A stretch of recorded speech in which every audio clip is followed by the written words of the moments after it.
Hello and welcome to another edition of Down to the Core with me, John Collins, and I've got to say, me, Jacob Wright. What's up, bro? what's going on, my brother? I'm doing good, bro. How are you doing, man? I'm not too bad, you know what? I will be honest. I feel like a little bit tired this week. Same. I know you were saying earlier on. So, I've had about a good, say, 3 weeks away from. Yeah. So I know there was a point where you're getting a little bit worried, going, "Where's John?" Yeah. For those who don't know, obviously, John and I come to the gym first thing in the morning, and obviously, I don't know about you guys, but we have that one person you see regularly every morning, and that person it's not there. You kind of start worrying, where's that person? So I think the past 2 weeks, I was literally going, where the hell's he got? And even my clients were going, "Yo, Joe, where's John going?" Because it's quiet in the morning. Because me and you ain't making so much damn noise. Or just going, hey, what's the side chatting all the time? So everyone's a bit like, "Oh God." So when it's weird when you're not there, and everyone's like, "Where's John?" And I guarantee you, when I'm gone, everyone's like, "Where's Jake? Where's your mate? Where's your fella?" Oh God! But no, it's good to see you back, man. I'm back. I'm not. You know what? And this, you know what? This is kind of bizarre now. So this all took a spin from one weekend out. I had one weekend out. I had a few drinks. And then I've had to pay for it for about 2 or 3 weeks later. I don't know what your kind of recovery time is like when you go out for a few drinks now. Is it quick, or is it mine's been lengthy now? I think yours is lengthed out. Yours is like a whole novel. I think mine's just like a short story. So I think the last time I went out, it was Good Friday. It was Good Friday, and loved it. Really had a good time. Had a nice few drinks. I think it was the Saturday morning. I wasn't hungover. Yeah. I just felt lethargic. I was literally you're sitting there, I don't want to move. Yeah. Just slouching off. And I think that was one of the reasons why in the back of my head, you can hear my conscience going, and that is why we don't drink. and you know what? This you know what? This is this wasn't even meant to be part of the conversation, but so I had a conversation with someone about, say, 2 weeks ago on Insta. Yeah. So I put a statement about there's a guy who's saying, "Oh, drinking's no good for you, and there's nothing that comes out of it, and there's no kind of positive. There's nothing." Yeah. And of course, I kind of say, "Well, you know what? Yeah, don't say that. It's because people who drink sensibly, they're okay. Yeah. Having a few drinks here and there, it's not. It's, if you do it once every couple of months or once in a while, it's no harm. Which I still stand by." But then he was going, "No, but there's nothing good that comes out of it." And I was defending its honour. And I've had that one weekend out, and I feel to go message him back and go, "Mate, you know what? Yeah, you might be. You're low-key right, You're right. Yeah. But pretty much, I think for today's episode, we're going back to the trough. That was the question. Yes. So, and I think it's just, first of all, just thank you again, guys, for just reaching out to us. It really means a lot. And we will put out another question box to say what topics you want us to discuss moving forward as well. So I actually like this, because I think this gets you, because sometimes it gets you. People get you thinking in different ways rather than, because me and you were just brainstorming and we're just thinking about something funny. We have to be sensible sometimes. Oh yeah. But again, thank you guys. Really, really appreciate Much it. Appreciated. We'll definitely put another question box up soon. Yeah. So should we start? Yeah, we can do. So, what do you want to do? Do you want to go for the first one? So I think who was the guy who sent in the. So I got a question. We got the question from Nazar Hassan. Big up Hassan. Nazar, sorry, bro. And he pretty much, the question was just life outside the fitness industry. What do we do outside the gym? Okay, so I think it's a good question, because beautiful. It's a good question because I feel that when people look at our socials or they see us, they feel that that's all that we're about. Yeah. You've probably heard this yourself. Now, when somebody offers you, say to you, "Oh, let's go out for a night out," and they say things like, "Oh, they don't serve chicken and protein shakes." And first of all, you just kind of shake it off. Then you realise that it's a stigma what's been built into one, that the person who goes to the gym, that's all that they do. Yeah. But I don't know, because like I know that obviously like you enjoy your walking, you enjoy your gaming and that kind of stuff and whatever else.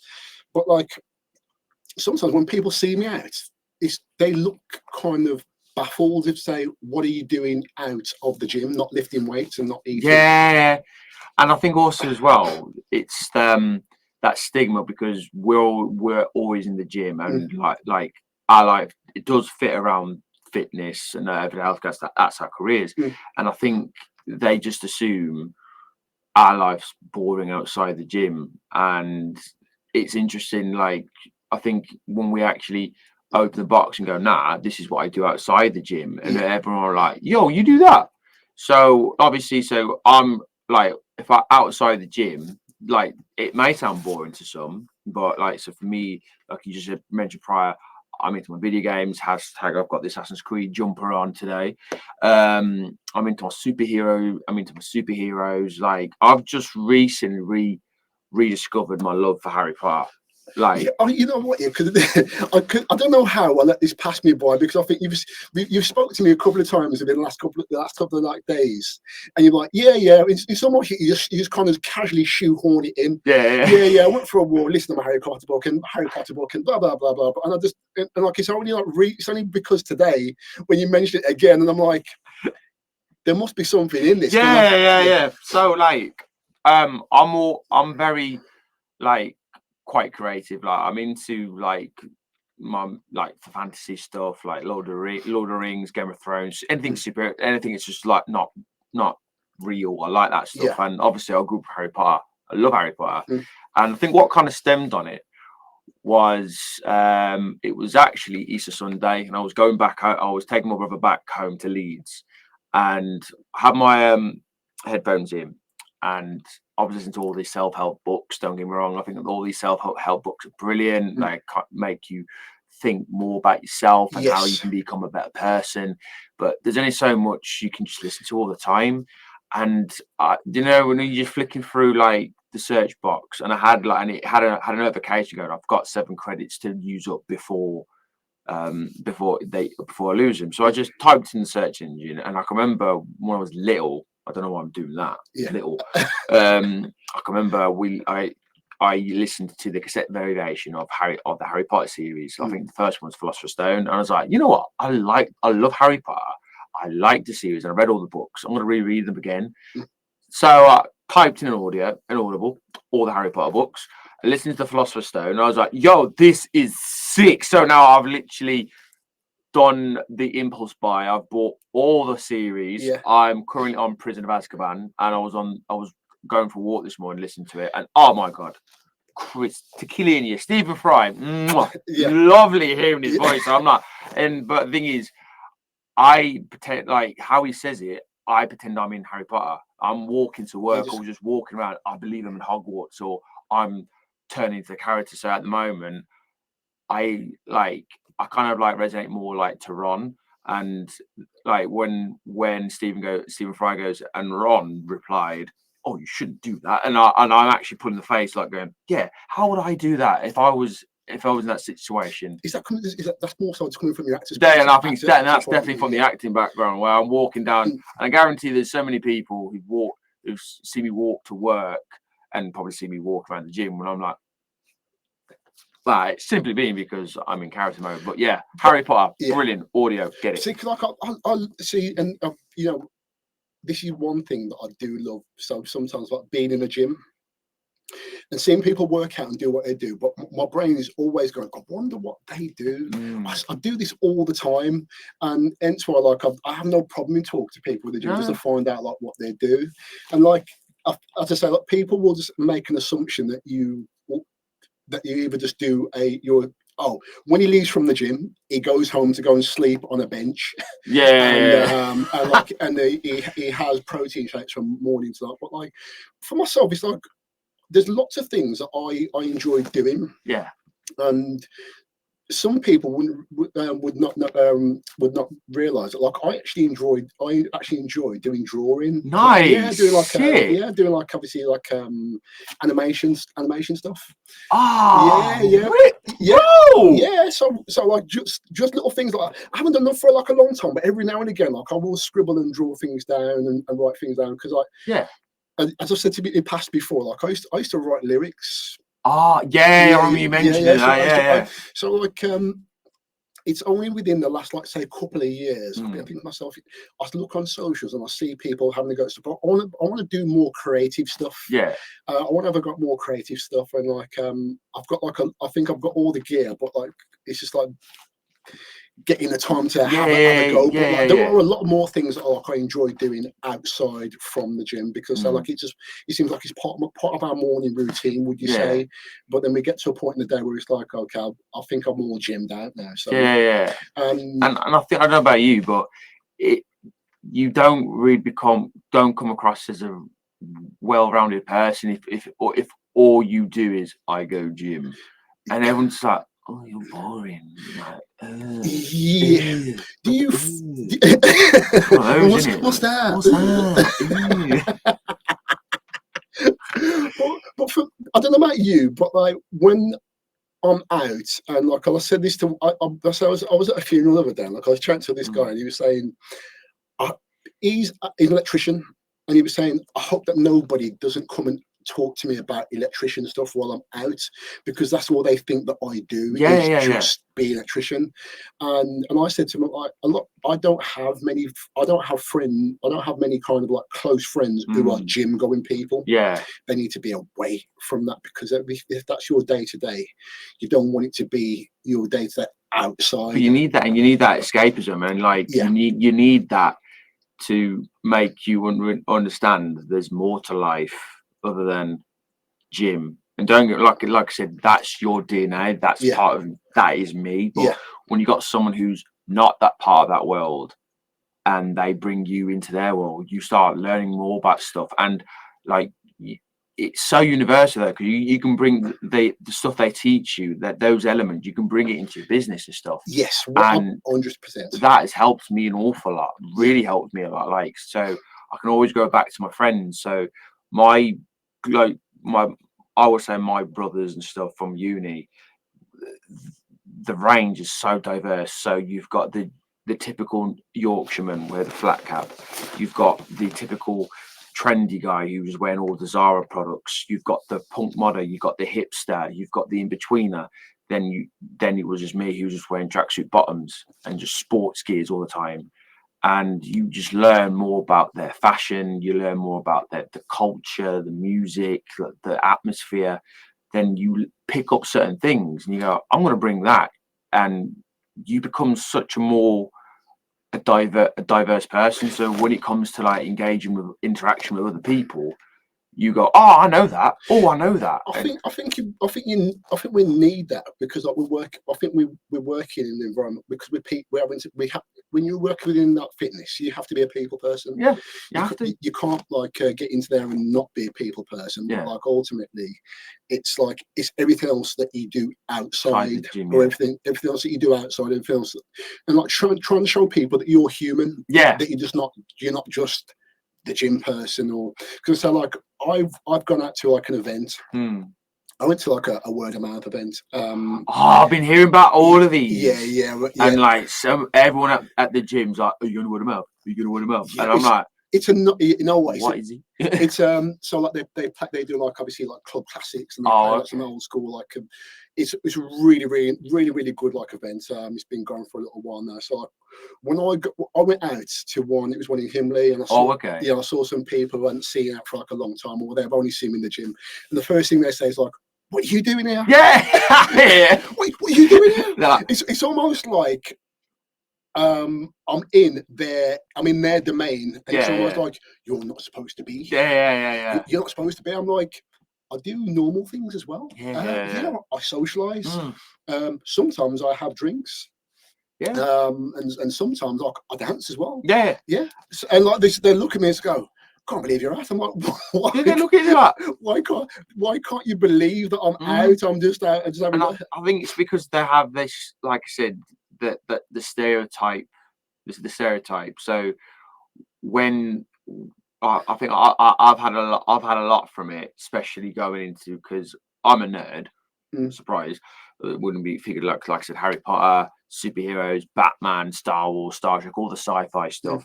So when I say I go gym, and they just see this and they think, oh, meathead and stuff.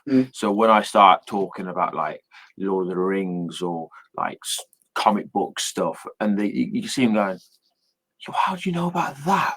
You don't look like me. And you're like, just because I look a certain way and I go to the gym an awful lot doesn't say I can't love that. Like, I love that.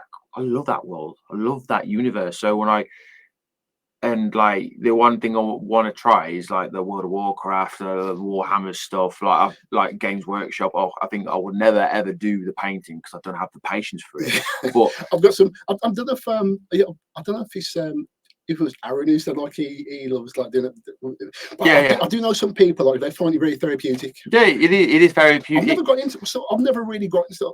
I never really understood or got into like the world of like Warcraft and all that kind of stuff. It's more like, I mean, I'm gonna butcher it. I've never really delve into it, but like the lore and like the role playing aspect of it, I love that because you create these characters, you create the backstories, you can create like just the relationships with the characters. And like I said, I'm already in that world. It's just like the painting and stuff and how the rules stuff. I never played it, so if anyone's watching is like, oh, I'm a Game Workshop member, or I'm into the Total Warhammer, please let me know, and we'll set a date, and I would love to do it. You'll probably see me sit there go, what the hell's going on? But like, still, love that. Yeah, and as I said, like I think whatever, obviously what we're talking about now, it kind of works in so many different areas, and not even just the fitness area. I think it's like whatever you're into, people only know you for that. And I think this is probably why you see me talking so much in the gym. Because like a lot of time I'm just trying to, I'm not being nosy, I just want to just talk to people and find out what they like, what else could that interests them, that interests me more. And it also drops their guard down as well. Yes, it does. Because when you start mentioning, oh, I'm into Harry Potter, or like say like football or anything outside the gym, everyone goes, oh, you into that? Oh my god, okay, guard down. I'm gonna tell you more about me. Then you just start building habits, and then like as clients we can use that. Like one of my former clients, Rachel, shout out Rachel, she's a big Lord of the Rings fan, and I was literally like, love it. So every session we was chatting about Lord of the Rings, what's our favorite book, what's our favorite film, what's our favorite scene, who's our favorite character. Then she talked about video games. I was like, oh my god, me too. So it was just a general chit chat, and she threw out recommendations, I threw out recommendations, and from then that it just built that level of trust, and that just built that level of more like, oh, I've got to know you better. And I think what it helps as well when people start seeing you. So if we start highlighting stuff on our socials, like stuff we like, people go, oh, I can relate to that. Yeah, because it's not always just about showing workout movements and like healthy foods and whatever. And so like I think even with my own socials, it's more like I want it to be a little bit more diverse. Might show more about my personality and about what I do as well. Because as I say, I think like there's nothing worse than like obviously somebody who you think to yourself, I want to go and ask them something, but I can only approach them based on just this bit. But like I know that like you can probably use that as a bit of a segue in.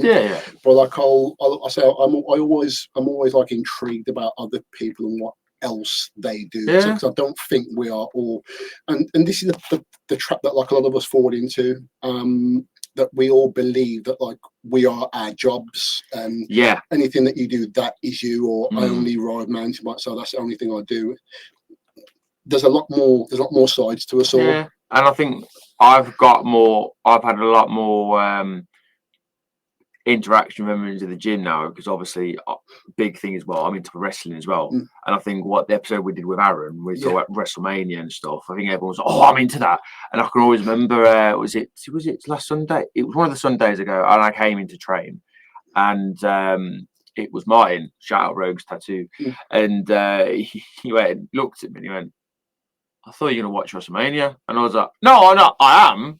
But like later on today, because he knew it was WrestleMania, and he thought I was going to watch it first thing in the morning. I was like, no, I'm going to watch it later on.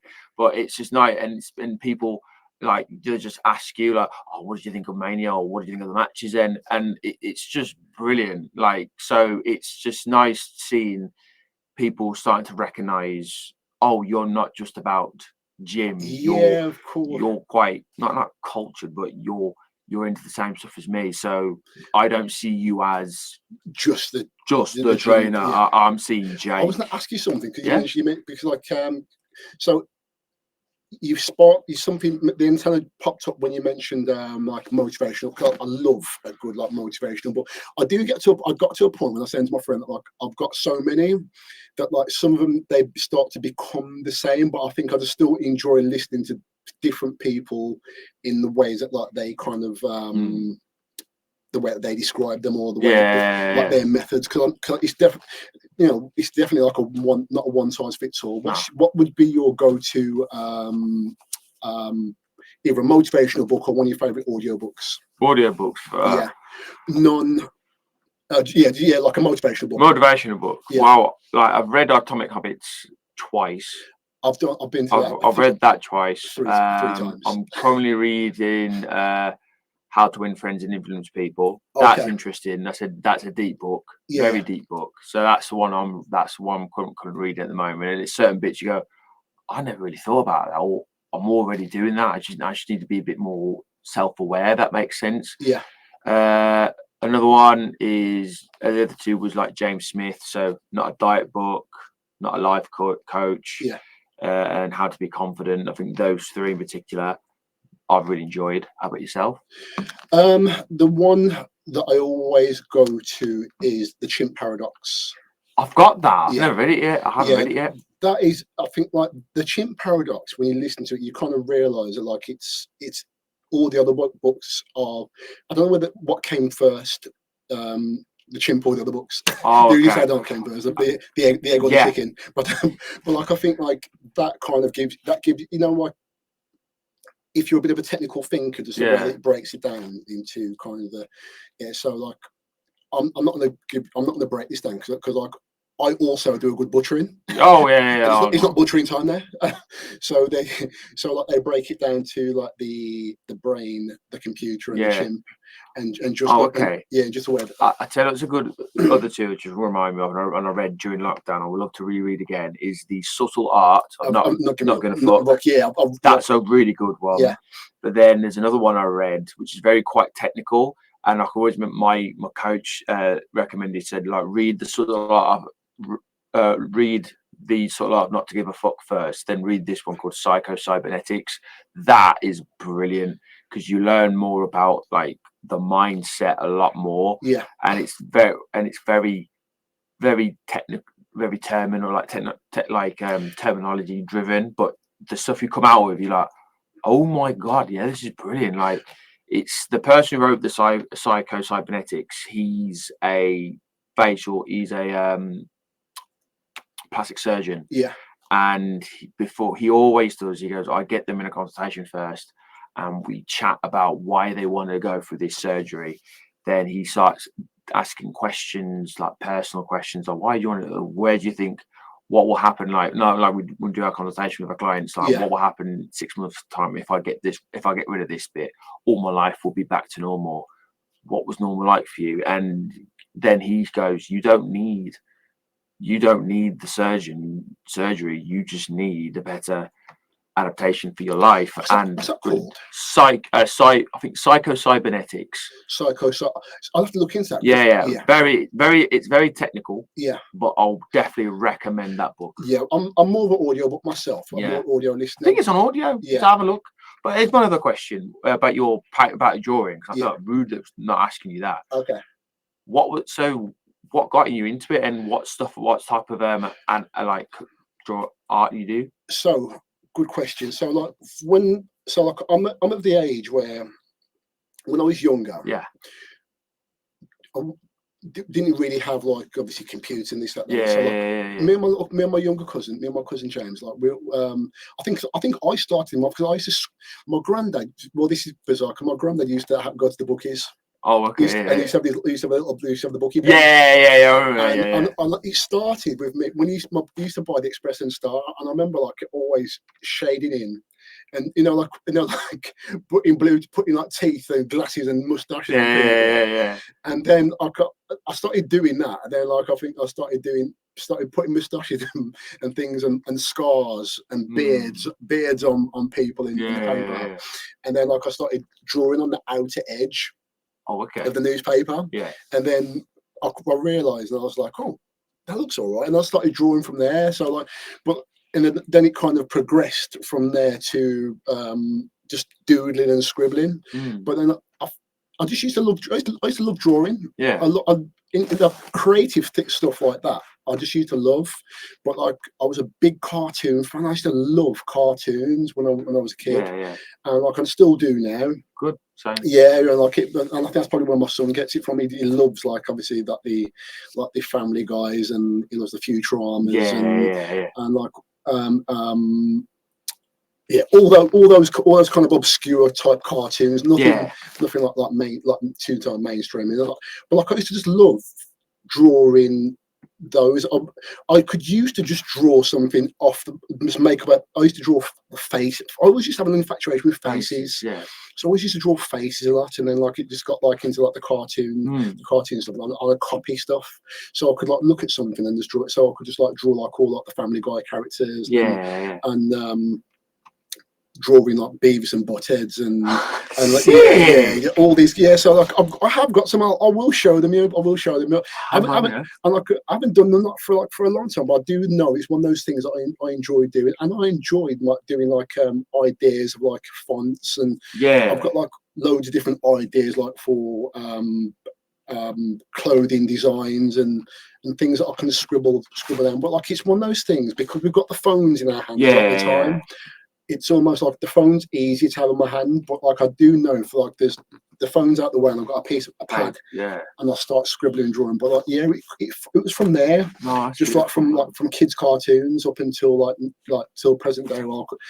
My son will go to me. I remember when my son was younger, he said, "Dad, can you draw me something?" I'm like, I can't really draw. And I remember his mum saying, "John, you can draw." I'm like, "Can I?" And I started drawing, and I, like we start getting like all kind of technical and shading. And he's going to, "Dad, can I draw him that?" No, no, it's mine. It's mine, my drawing. But like, just from there. But like I said, but not many people know that. That's sick, man. Yeah. Well, and I'm glad we spoke about this there because like I think it was we keep on mentioning Martin from Rose, but like I think it was Martin's brother's name, Tony. Me and Tony was talking. And he was saying, "John, if you can draw, why don't you get your notepad and start doing some stuff again?" I'm like, I will do. But then like obviously I drew a little bit of something and I just left it. But two things I've pulled from today is audiobooks again because you reminded me of how much like I enjoy my audiobooks and just to get back and do like some drawing again. That's nice, man. Go for it, man. Share it, man. I would love to looking forward to it, bro.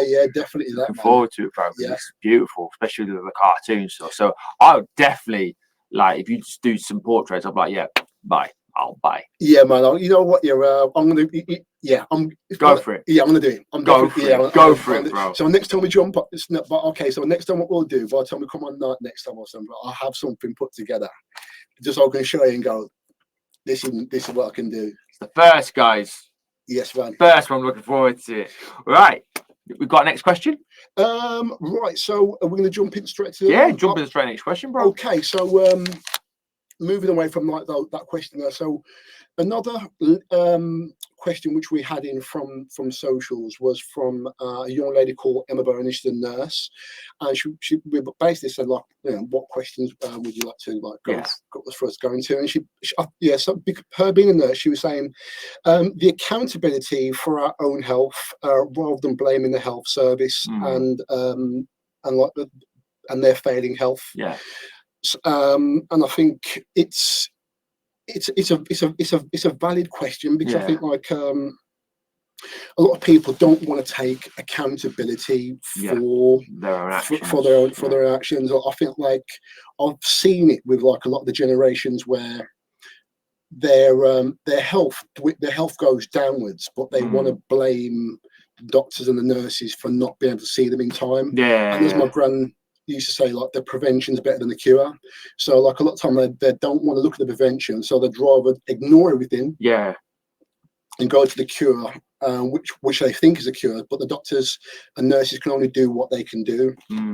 If you're so far gone and you've probably done so much like internal damage or whatever damage you've done, I don't know how you can really blame like the healthcare, and because like they're under so much pressure at the moment. And like obviously, like I know people like obviously there's like this young lady Emma, who's a nurse, and like they're under so much pressure, so much stress, and you get like people who can't be bothered like to try and look into themselves first and try and do something for themselves in order to relieve the burden of healthcare. And I suppose that's probably where people like they turn to kind of us first.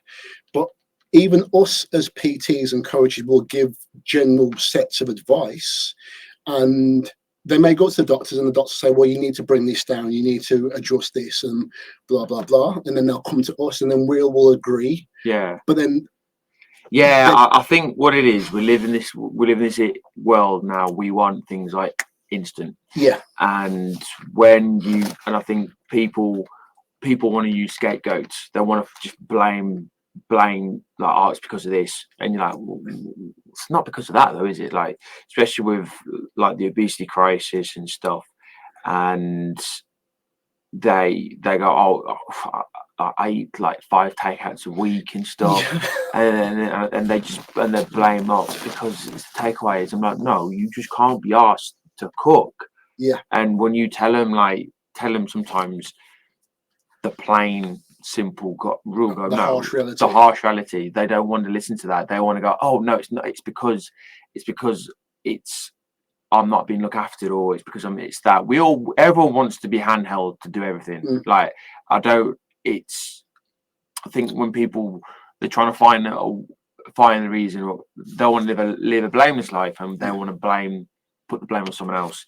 And I think especially with like the obesity crisis and stuff, like, yes, there is some underlying health conditions, especially with like mental health and your relationship with food. But I think sometimes as well, they think if I just go to the hospital, that would cure me. And it's more the way I've viewed it. It's more like a plaster. You've just put on a bullet wound. And it's holding it together. But you need to do the harder things of the real reality and stuff. So especially members who are thinking having like the Ozempic or like their stomach staples and stuff, they think, oh, that will cure me. That will cure me. That will help me lose weight. And go, well, to some extent, yes, but you haven't dealt with the issue there. You need to have better mindset and better relationship with your food choices. And people go, but I don't want to do that. And go, but like what? And I think some people always jump to the deep end, go, oh, I can't have this, I can't have that, and you're like, no, you can. You just got to be more educational. But I don't want to do that, and you're like, yeah, because I think like I can sometimes I'll just hear it within the voice where they're like, and as soon as I hear this, it's almost like I know that you don't want to work. Or So one thing that I've said before is like, weight loss, or it doesn't always have to be about weight loss. Either trying to get like a relatively decent like healthy lifestyle or well-being, or just to keep yourself balanced. There is nothing really technical about it. But I think I do find that people want a technical way to try. If you give them a simple way, they want it more technical. Because and then they don't believe it. They don't believe it, for one, and also the other thing is, it's like if they turn it into something more technical, it gives them like a better excuse for when it doesn't work out later on. So they can say the reason why it didn't work is because it was this, and then you say to them, let's brush away the fluff. Yeah. I've just told you to eat less Yeah. amounts of this. I've told you not to bang out the Chineses every Every day. weekend or for Mhm. free. And Yeah. I've said to you, just kind of stay away from like those greasy breakfasts every morning Yeah. and just reduce them down. I didn't say stop, I just said reduce or Yeah. bring it down. But they're like, but when you tell them, it's like, that's too much of it. That's too simple. Yeah. I want it to be. I want it to be more technical Sure. because I'm in my head. I've already failed anyway. So I know I'm only going to do it for a week Yeah. and then go. I can't, and they say things like, "I couldn't be asked." I'm like, "Well, if you couldn't be asked, well, you're never going to be Yeah. asked." And you always. But then you see them bash at the gym, and they hit the gym hard, and they go, "Oh, it's my diet. Diet starts Monday." Like, Yeah. no, your relationship with food sucks. Yeah. And you try and like what I try to do as well is you trying to sit down and go, okay, talk me through your eating habits. So when a client is interested in inquiring with me, I always get them to submit them a food diary, so I can get a good gist of what they do during their day to day. So I'll go, okay, they tend to eat 4 meals a day, they tend to a couple of snacks, they eat this type of food first thing. I'm going to try and replicate that to a meal plan, not a plan, but to like a template of foods they eat. And I think some of us go, oh yeah, but I don't want to do that. Oh yeah, but I get bored. Oh yeah, but I get bored. And you go, okay, but but like I said, they don't. I think it's because they go, well, I've got to eat this again. You're like, well, no, but it's just like it's for optimal health and stuff by just eating similar. Your body gets used to it, and then we can like identify if there's any gut issues or there's any issues with the relationship with food. Maybe it's because you've got an intolerance you wasn't aware of. By reducing the amount, you're gonna have a better analogy. You go, okay, I know that food is not the best. They don't always. I think the other thing as well is like we were talking about before, that people want things so quick. Yeah. And nobody wants to see things through for lengths of time. And if they can't see something happen within the first week or in the first couple of days, then it's like, oh, that's no good. Yeah. And it's like what you're saying before. It comes down to like the relationship with not just food. I think food plays a big part in it, but like it's just like the way that your mindset is, your relationship with food and relationship with just movement and relationship with just being active. Because now in your head, you think the only way that you can be healthy is by eating a cracker bread and running for miles and doing loads of burpees and all the exercises that you dislike doing. And then you start saying things like, well, that means I can't go out on the weekend. That means I can't have a drink. That means I can't do. And like, I think everyone starts piling up all the things what they think that they can't do. And I feel that's what ends up happening with like a lot of like these situations, even when they've been told by their doctor or by the doctor or the nurse that, like, you know what, we need you, because I think a lot of the time it's about the delivery. Yeah. And it's like, I think doctors and nurses will probably end up saying the same thing over and over and over again to them for every person that comes through. And then like you can't like expect them to be like, you know, obviously when people come to us, they've got like this one-on-one, because like, obviously they pay us to do what we do. So like obviously we're kind of like, right, it's almost like having private medical healthcare. You come and speak to us and we'll say, right, I want to know about you and this, but your doctor and your nurse can't do that because they've got so many other things to deal with. So they'll just go, right, you just need to do this, this and this. And then people will generally only take away from a conversation what they want to take away. Yeah. And then once they kind of draw the bit out, and then they'll kind of mix it up in a pot, and all they've heard is, well, I can't go out and drink no more. I can't go for a Chinese no more. I can't eat a burger. And no one said that. Yeah, no one said that. And I don't think they want to get into any more questioning about it, because in their head, I've heard all that I've needed to. I've heard all I need to hear, and then it turns into can't be asked. And I think also as well, when I think sometimes they need to hear a certain what's at stake. They need to have a do or die situation. Yeah. So I think if you don't do it, the chances of you developing cancer, developing terminal illnesses. That's going to happen. And I think some people don't understand like the severe consequences. And I think they just go, oh, I want to change, when you don't really. You don't. You want to be handheld. I heard something before saying that, like, if a smoker picked up a cigarette and then the second they pulled it, health implications happened within that first pull, they would never smoke again.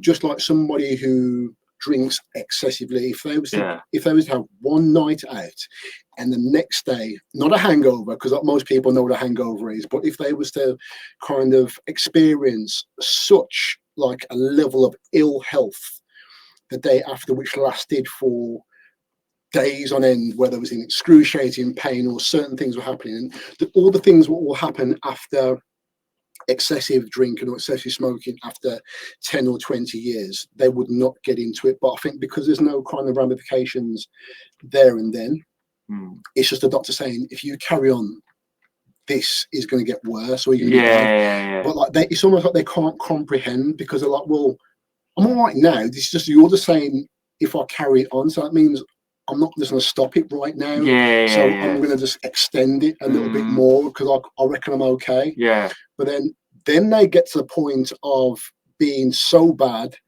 then they go to the hospital and they go to the doctors and saying, what can you do for me? And the doctor's like, well, I told you 7 years ago to slow this down, make a change. But not, because when you get to a certain point in life, the time just moves so quickly. Oh God, yeah. So a doctor can say to you today, oh, you know what, you need to cool this down because it's going to make you bad, and you'll go, okay, cool, carry on doing it, and then the health implications hit, and then now you're like scratching your head, going, well, why no one told me about why this? didn't nobody tell me? Why can't the doctors and the nurses help me?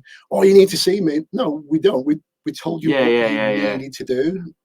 And I think also as well, like, your environment plays a huge part. And I think what a lot of people do going back, it's because their friends and family, they're not doing it as well. Yes. So I think what they tend to do, they go, well, it's that fear of missing out, that FOMO feeling. They go, well, but my mates are still doing that. All the family's doing that. And I think that's where the support needs to come in. I think a lot of people just go, okay, I get it. It is jarring when you've got your friends, family doing X, Y, Z, and you've been told you can only do Z for a bit, or you've got to reduce that altogether. So you find it jarring, and like, I think some people have that all or nothing mentality where they just go, well, I have to, like, they're doing it, so I'm doing it too, because I don't want to miss out. And I think what you need to do is like educate them and just go, look, it's not that. It's like, okay, let's see, like for the drinking, like, how much do you drink a day, or how much do you drink? Oh, I only drink on the weekends. Okay, what type of drinks do you drink? Oh, I manage to stick to spirits. Like, oh, so I had Disaronno and Coke. Oh, yeah. Is it doubles or singles? Or, oh, it's full fat Cokes instead, it's doubles, right?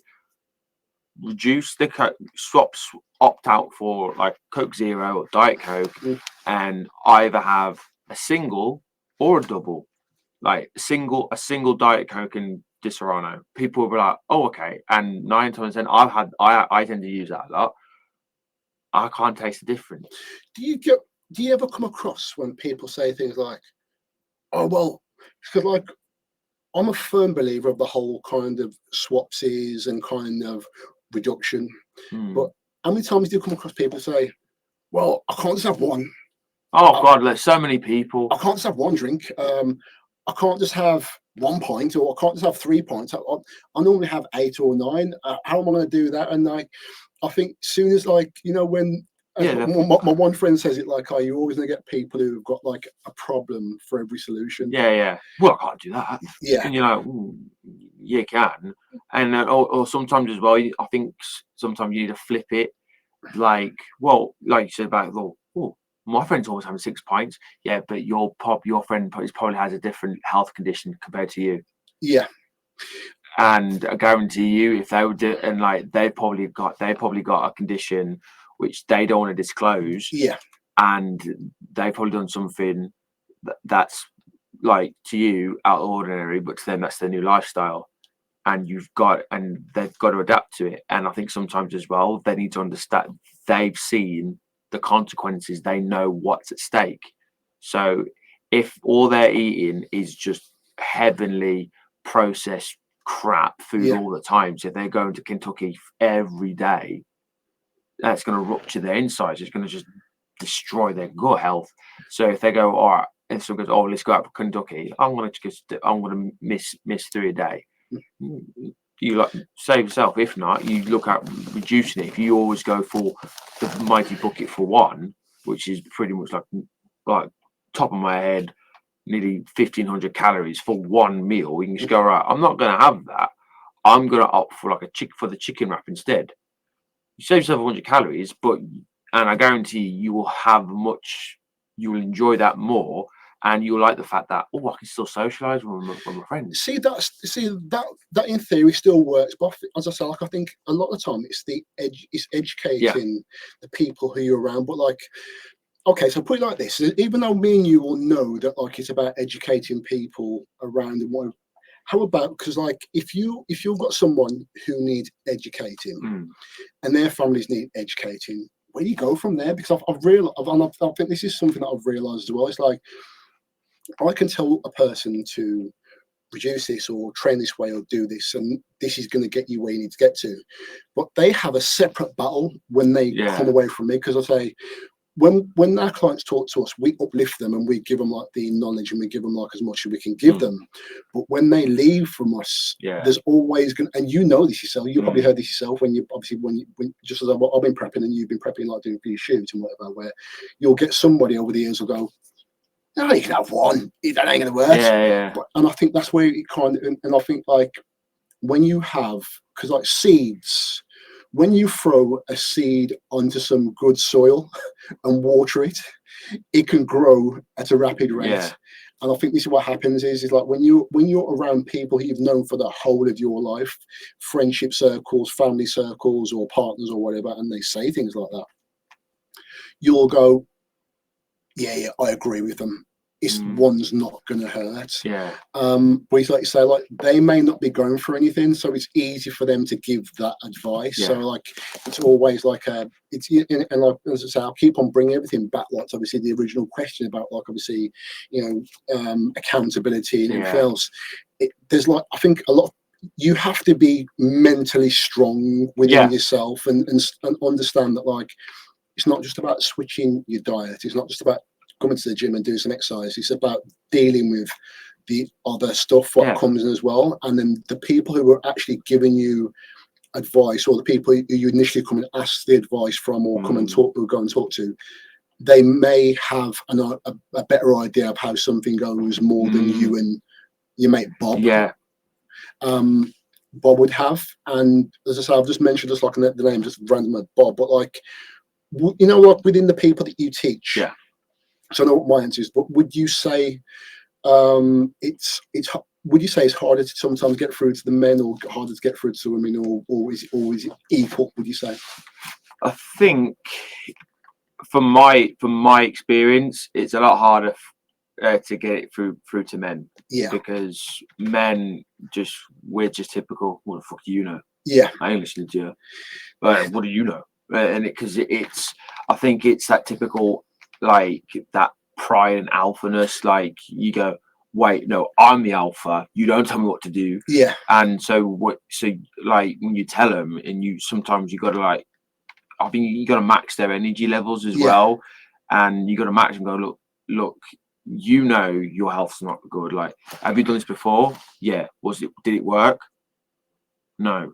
So you kind of, and I think sometimes you've got to challenge them. And I think one of my favorite stories, one of the coaches I used when I was doing my mentorship, he said he used to love challenging men. Like he still does now, but he said what he used to do when men used to be like, I need help and stuff, and they tell them that they give them the plan of the experience of how to get the goal they want, and then they go, well, yeah, you're not going to give you that. And they can source what type of guy that person is. And the one that's trying to be all beating their chest, thinking, nah, I'm the top don, I don't need help.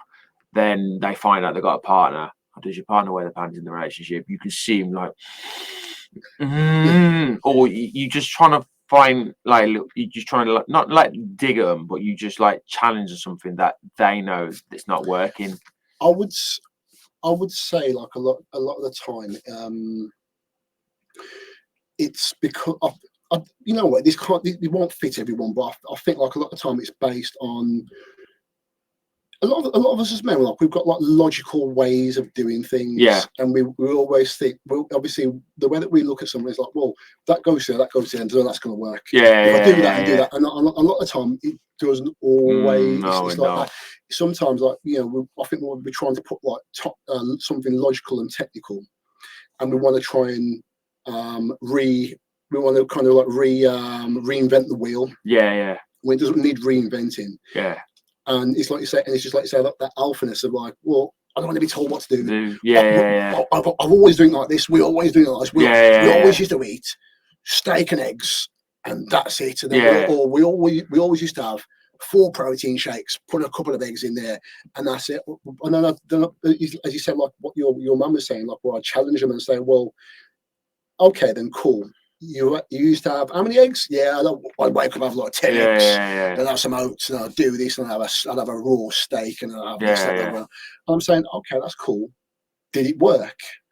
No, but I'm like, there ain't no but. You've told me what you've been doing for so long, and I think sometimes it takes like a certain person, not even just like in marriage, it takes a certain person to be able to go, you know what, I need to try something completely different, or I need to listen to what. And I think this is where for men in particular, they feel like they're small and they go, I need help. Nah, if you go, no, I need help, that's the most strong thing ever, because you're going, look, I know I've got a problem and I need to address it. I need help. And I think that's where I think we as men kind of stumble on where we think asking for help is weakness, where it's not. It's the most beautiful thing and it's most, if not most empowering thing ever. Yeah, but as I said, like, it stems back to what we were saying before about, like, you need like a level of education, and you need to be speaking like to So I find when you have imagine if you've got a gang of people and you all like the same thing, and those are your circle of people, you're all going to kind of base everything that you do off the same set of rules. Well, we all do this, and that's always meant to happen. So, like, you know, to go outside and ask someone else, and then you go back and with a group and go, well, I've been told this, and they go, that's rubbish, that is. I didn't need to do that. I didn't need to ask for any help. I just done this, and that's all. And that's it. And just like, you know, what got me just think about this. So, like, I know I've got a friend, and like, his dad's not very well, but his dad has been very kind. He's come from an era where he's very kind of stubborn in the ways of thinking. And you say, well, listen, you're ill, so you need to reduce this. And you need to do that. And he'll say, well, when I was a kid, all we had was like a pint of Guinness and a pint of Guinness and a raw egg, and like, and a shot of brandy. And it was okay. And I'm like, well, your problem stretches a lot further than drinking a pint of Guinness, which is something that you enjoy doing, and a raw egg, which now you think that, like, that's because you're meeting a raw egg, that's the challenge. And once I've got over the challenge of drinking the Guinness and the raw egg, which are two kind of flavors which you may not like, now I'm okay. But now you've still got the problem. And it's almost like, well, now if that method which my granddad and great grandparents passed on to me didn't work, I'm not asking no one. And a lot of time, a lot of time as men, we don't know how to ask. And because I think sometimes we're not taught to ask. No, we're not. I was never taught, and it's only something which I've learned how to. I'm still not great with it, but I just do. I know now when it comes to my own health. When it comes to mental health or personal health, I can ask without a problem. Yeah. And like, or I just know who to speak to, Yeah. because I think like even when you have like a group of people or people who you're around like the majority of the time, even though they may love you, may be your good friends, they don't always give you the best set of advice. Yeah. But when you go elsewhere to go to a professional and they tell you something which they know, that's why they probably find it hard to kind of take it in. Hence why like they fought that position of then like looking to blame somebody. They play the blame game, or it's their fault, or that's the reason. Yeah. And I think also as well, going back when people trying to going back to the technical, it's too technical. Like they when you say it's simple, and I think a lot of people they trying to cram everything in, where you kind of go whoa, like as we as coaches, we're like no. Let's just put like my statement. I always say to people, my goal is to make sure fitness fits around you, not you fit around fitness. Yes, I think that's what a lot of people get so wrong when it comes to their health. So by you trying to implement stuff implement the smaller things that you can fit daily into your life, and when that starts to become more consistent, that's when you can start upscaling a bit more. So I think the most common thing which baffles me is people struggling to drink 2 liters of water. That baffles me. People, I can't do that, but then you see them necking pints like it's nothing, and you go, okay, and you just do just a simple task. So what I do for my clients, I go, right, 2 liters of water is piss easy to drink, so easy to do, and then I don't know, it's not. I'm like, right, tip number 1. Have a glass of 500 ml of water next to your bedstand. So when you first wake up from bed, it's right there. Then have it with every meal you have. So, and people go, do you know, that's easy. So they start drinking 2 liters of water a day, like it's nothing. Then like steps, going for walks and stuff. Like unless you've got a dog, like take it for a walk. But then like you start delving more into their psyche, and you understand like their parents. You go, oh, okay, is your school, so you're taking the kids to school? Yeah. Is it walking distance? Yeah. Take your kids to school, walk them to school. So that's how long does it take you to get to school? About 10 minutes. There you go. That's 20 minutes there. So you don't have to do a fat lot. And I think a lot of people, when it comes to that, they don't realize you don't really have to do a fat lot. You are right, but I feel that like sometimes telling someone, so it's like, I am not a builder. Yeah. But if a builder said to me, said, John, all you need to do is get a bit of cement, put it down, and put 1 brick down. I'm like, I can do that. Yeah. And I put 1 down, but like when I look, I'm going, well, it's not even a house. So you're disgruntled straight away because you've only put 1 brick down. Yeah. But I feel, and as I feel, this is like the same. I've used this analogy before, but like I feel sometimes you tell people just to do that one little thing, that it's almost like their brain says, well, it's only that one thing, but it's also it's only that thing. If I don't do it, I've already missed once. It doesn't make a difference. Yeah. So like they miss the trick of just putting down that one, making that one action, or just doing that one thing or that one small thing. So it goes into an excuse of like, well, that's not going to do anything. I'm like, you've come to me, I'm telling you what to do, but you don't want to do it because you say, you've heard this before, you'll say to a client, how many times a week can you train? And they'll say, oh yeah, I can do 5 days. I'm like, no. Realistically, how many days? And then they'll go, I can do 5. And I'm saying, so you want to look at me and tell me you can do 5 days a week, every week? Well, I said, so what, how about if the kids they've got like a play on and you've got to go, well, how about if and I say like, and I call it life happens moments. So what happens? Life happens. What happens when you have life happens moments? What do? Do you still go to the gym? So if your car breaks down, do you still go to the gym? Well, I've got to get to the mechanics. Okay. If your washing machine breaks down, do you still go to the gym and do whatever you do, or do you have to? So I'm saying to them, like, it's just try and concentrate on the smallest thing. But I feel like it's. I'm guilty myself. Well, I think we're all guilty. I'm guilty myself too.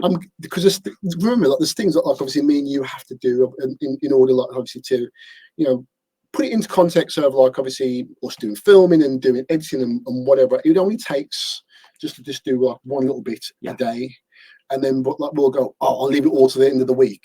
And when the end of the week comes, you're like, yeah. now I've got a pile to do. Yeah. But if I'd only just done Like that, Mount Olympus, yeah, well, if I'd only done them one little bits here and there, yeah. the task would be Yeah. halfway done. And I think so many people just home on the one bit as well. Yeah. They go, I didn't go to the gym. Give up. And you're like, whoa. So, like you said, life happen moments. So you go, okay, you could go to you can't go to the gym. What else could you do instead? And they look at you like, what do you mean? You know, so rather than focus on the gym all the time, let's look at other areas where you can do that makes a bigger impact on your health. What can you do instead? Well, I can go for a walk. Boom, there you go. What else could you do? I could prioritize my step. I can prioritize my water intake. Brilliant. I can prioritize and eating more healthily. I can prioritize drink and just getting better quality sleep. You just by focus on other priorities, that's just going to help you perform better in the gym. So I think so many people just only focus on that one little aspect where you like. I think this is where when it comes to the energy balance stuff, a lot of people just focus on the activity levels and the eating where they don't realize like your NEAT, which is your non-exercise activity thermogenesis, and your BMR, like those are the big chunks you need to focus a lot more on, especially your NEAT. So you just go, okay, right, if I can't focus on my training, I need to focus on getting more steps. So stand up more, take the stairs more, park further away. And I think that's the one bit as well. Like you don't understand parking just a couple of meters further away from the shop. It makes a bigger impact to your health. Of course, no. As I said before, like it's just these small changes, and as you say, like so we've heard it all before, where it's like, oh, they're probably sitting there one night and they can hear themselves breathing, or they can't even get to like the fasteners on their trousers, and they're like, right, I've got to get in the gym. No, and that's most people's first point of call. Yeah. I've got to get to the gym.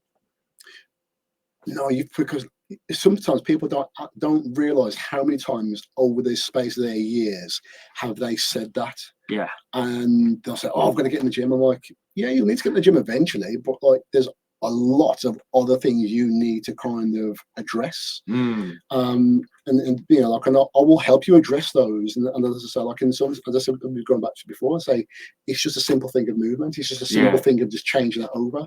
But like a lot of time, like people don't want to hear it. So like you can see why people within NHS and doctors are putting their hair out, because like it's like it must be for nurses and doctors like banging your head against a brick wall all the time, because you're like, I can't speak in any more plainer English.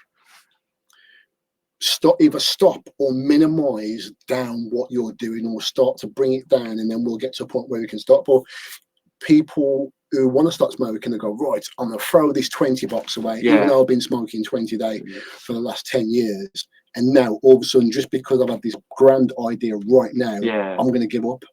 No, you're not. You're gonna have like one day where you'll tell everybody you've given up. Next morning, after the celebration, tell everybody it's gone. Now you're on your own. Yeah. Day number 3, you're gonna start tearing your hair out. Day number 4, you're gonna start punching people in the face. Then day number 5, I'm sorry, can't be asked. Go and buy another box 20, which now turns into box 40. And I definitely think it's one of those ones where people want a quick fix solution rather than going through the lifestyle habit changes, because like short-term results leads to bigger problems. So if you just go for a fat loss, for example, if you do a 6-week or 8-week like very intense block of like dieting, you haven't learned sustainable changes. No, you've learned nothing. You'll come out far worse. Rather, you do longer sustainable stuff. You get better with your habits. You go, right, I know what I can do. Then when you do go off that plan, you've already got that already instilled in your head. So then you are far better off with life-changing results. So, and I think that's where where the NHS needs help, like people who go to the doctors expecting I'm going to be cured straight away. You go, no, it's not always that. Like that's not going to do nothing. It's probably just like either placebo, or it's more of a case of it's going to help you a little bit, but you need to prioritize what you do day to day to make it a bigger impact for lifestyle changes. So I think, like I said, I think accountability, and I definitely think people need to understand that it's this life's not a quick race. It's simply right. Small adjustable lifestyle changes needs to be addressed for me in order to make me a better person. Yeah, I think you know what, this is something that me and you totally agree on, because I think that there's things that you've just said is what I say exactly to my clients in exactly the same way, where I'm not really the guy who's going to help you get like paper thin in a short space time. I want to give you like enough information for you to keep, enough for you to last and sustainability over the space of time. Yeah. But you can see, as I said before, you can see where doctors and nurses are banging their head against a brick wall, because like ultimately, you know, there is a lot more for them to contend with than just the person who's got some health implications. And like when we say health implication, we almost kind of forget like it's the mental part of it as well. And if you're not kind of paying attention to how this works, don't ever expect any of this bit to work. Starts from here. Your brain's is the CEO. Yeah. Everything, it controls everything. You can't go, oh, it's because of this. Sometimes it can actually be down to how your mind works. So your brain is the CEO. Don't get that sorted. I like that. Yeah, sure. And we can end on that. We can end on that note. Your brain is the CEO. I'm taking that one there. Yeah, your brain is the CEO. Take that note. I'm gonna scribble that. Take it, bro. Let's not say take that too many times, because we're nobody there. Yeah, bro. I think that's enough questions for the day, isn't it, guys? Yeah, we can leave it there. But without further ado, guys, thank you so much for just tuning in again. Don't forget, guys, to subscribe to the Down to the Core YouTube channel. You can also follow us on our Instagram pages at Down to the Core Podcast. You can also follow me. You can also follow us separately at me. You can follow me at jwright.pt. John Collins _online coach. It's something like that. We get in there. But I've got you. You can follow. You can, like I said, you can follow myself at jwright.pt. You can also follow John Collins at John Collins _online _ coach. I'm glad you know I got you, my G. Right. Without further ado, guys, stay safe, and we'll speak to you soon. Take care, guys. Bye bye.